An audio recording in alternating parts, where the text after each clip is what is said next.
Nós estamos assistindo uma deterioração fiscal do Brasil galopante e esse último ajuste de gastos apresentado pelo governo já começou sem qualquer credibilidade. Isso vai gerar um desafio, especialmente para a autoridade monetária. Nós tivemos todos aqui uma grande confiança no trabalho, ou todos não diria, mas praticamente todos, uma grande confiança no trabalho feito pelo presidente Campos Neto e pela atual diretoria do Banco Central, que sofreu pressões terríveis, inclusive do presidente Lula, atribuindo até de uma maneira absolutamente reprovável, com um discurso populista, que o Banco Central estaria mantendo os juros elevados para prejudicar a economia do Brasil. A gente sabe que isso não é verdade. A gente sabe que esses juros elevados que ninguém deseja, que ninguém entende que são apropriados para o desenvolvimento econômico do país, constituem uma consequência de um cenário de deterioração fiscal. Eu, às vezes, até fico pensando se vale a pena me manifestar, porque está se formando no país um consenso tão pouco inteligente, me perdoe, que às vezes a gente fica assim com a impressão que a gente está falando grego, japonês, ou uma língua já morta, como o latim. Senhor presidente, eu vou tentar aqui começar a partir da pergunta feita pela nossa querida senadora Zenaide.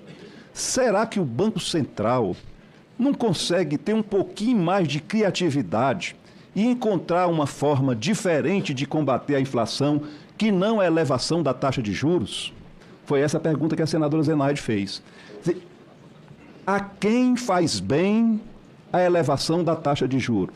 Será o empreendedor brasileiro, o empresário que planta, o empresário que cria, o empresário que tem uma indústria? Será que a essas pessoas a taxa de juros elevada faz bem?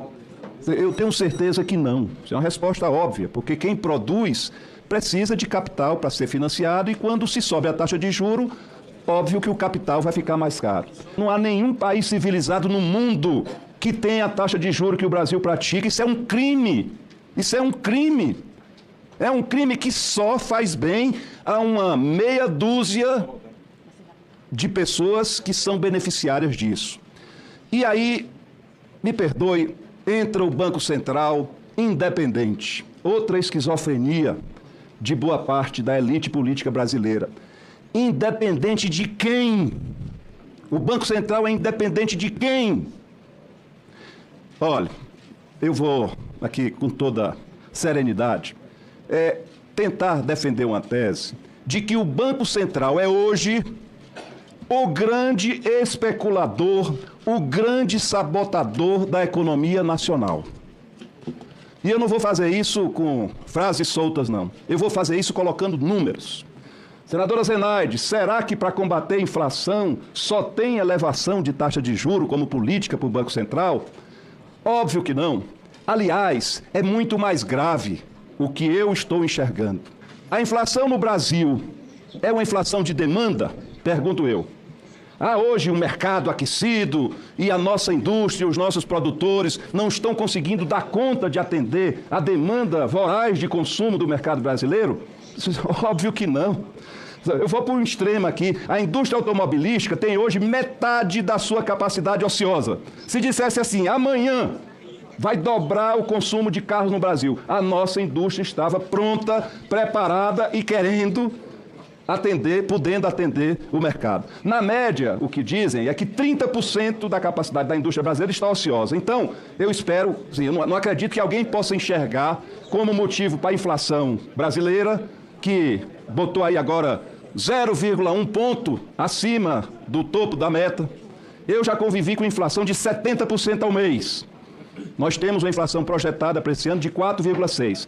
O teto da meta é 4,5%. Então, é um escândalo essa inflação. Perdoe a ironia, né? Perdoe a ironia. Em nome de combater essa inflação, que não volto aqui, de demanda, o Banco Central eleva a taxa de juros, que é algo que faz muito bem a quem tem dinheiro, não quer produzir e especula. deixa de gerar emprego e vai especular ganhando dinheiro sem dar um emprego, sem dar uma oportunidade para ninguém. É excelente para o brasileiro que tem dinheiro e não quer trabalhar, não quer investir. Taxa de juro alta. Bom, muito bem. Qual é a razão da inflação brasileira? Que, a meu juízo, está sendo provocada pelo Banco Central. O Banco Central está deliberadamente querendo criar uma inflação para justificar a elevação da taxa de juros. Então, se o dólar está subindo, o que é o razoável, senador Jaime? Que o Banco Central, que é o titular de todas as reservas cambiais nacionais, coloque dólar à venda.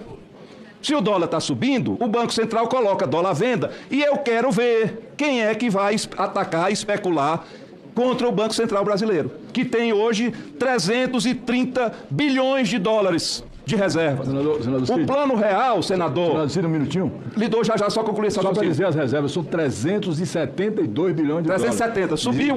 Eu estou contando aqui de 338, 336 em setembro.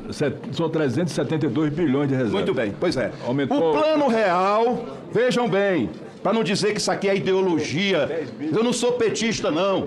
Não sou petista, não. E eu não trato isso como ideologia, não. Eu trato isso como economia, né? Pensando no país produtivo. O plano real, senhor presidente, ele foi bancado, fazendo a relação artificial dólar real, o RV inicialmente, com 70 bilhões de dólares de reserva. Hoje nós temos, segundo o nosso senador Otto, 370 bilhões de dólares. Eu quero ver se o Banco Central tivesse disposto realmente a combater a inflação, sem essa coisa que mata o país, que é a elevação da taxa de juros, se ele colocasse agora, 50 bilhões de dólares à venda no mercado, eu quero saber se o dólar não iria para o preço que o doutor Nilton acha que ele deveria ser. O doutor Nilton acha que o dólar deve ser 4,50. Sabe quanto o Bolsonaro, o Banco Central no governo Bolsonaro, vendia de dólar por ano para impedir que o dólar subisse? O governo Bolsonaro vendeu 74 bilhões ao longo de 4 anos. Isso dá, em média, 18 bilhões. Já arrumaram ali um discurso ali embaixo, eu encontrei com algumas pessoas, que dizendo não, que é por fatores externos, pandemia, não sei o quê. Em 19, que não tinha pandemia, o Banco Central do governo Bolsonaro vendeu 36 bilhões de dólares. E isso foi razoável, necessário, para que não houvesse ataques especulativos. Sabe quanto o governo Lula vendeu em 2 anos? O Banco Central do governo Lula vendeu em 2 anos 1,5 bilhão.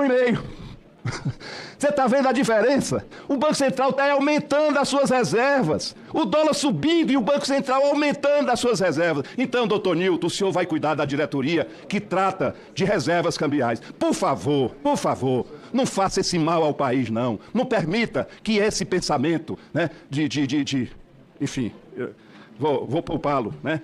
Vou poupá-lo. Muito bem. Mas, por favor, faça isso. Não deixe que especulem com o dólar ou não permita que o Banco Central seja hoje o maior especulador contra a moeda nacional.